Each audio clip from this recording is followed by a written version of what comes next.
តែភាពរំទុំនាំឲ្យចិត្តខ្ញុំដែររំភើបពីក្រៃរកមានត្រឹមត្រូវដូចខ្ញុំខ្វះអីក្រមុំបាយលិនទុំតែតាមខ្ញុំពុកបាយក៏ទាំងរាងកាយព្រោះអត់យ៉ាងជាចង់បានរំស្ដីជាគ្នាតែពួកអនិច្ចំឆ្លើយថាបងចាំជ្រុលចាំរូបចាំមានគំនិតចាំព្រេងចាំប្រត់អូនឲ្យបងសុំតែ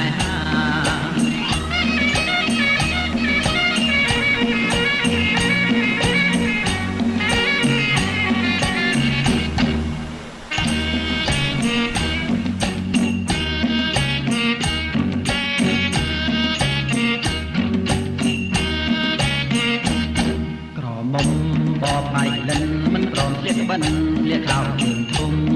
មើលរឹងទៅភាពរំទុំនាំឲ្យចិត្តខ្ញុំដែររំភើបពីក្រៃរកគ្មានត្រឹមត្រូវដូចខ្ញុំខ្វះអីក្របបៃលិនទុំណែតាមពិតខ្ញុំពុកម៉ាយក៏ទាំងរាងកាយព្រោះអត់ទាំងជាចង់បានរូបស្រីជាគ្នាតែគូអនិច្ចំឆ្លើយថាបងចាំជ្រុលចាំរូបចាំមានគំនិតចាំព្រេងចាំប្រត់ឲ្យបងសុំណែ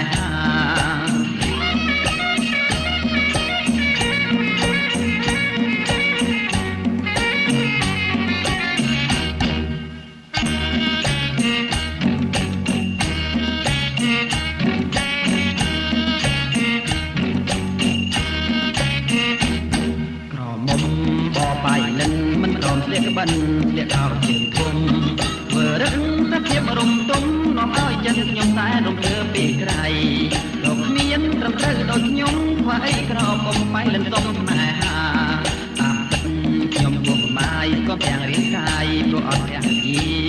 ចង់បានរូបស្រីជាគ្នាតែគូអនិច្ចំឆ្លើយថាបងចាំជ្រុលចាំរូបចាំមានគំនិតចាំព្រេងចាំប្រត់អូនឲ្យបងសុំណែ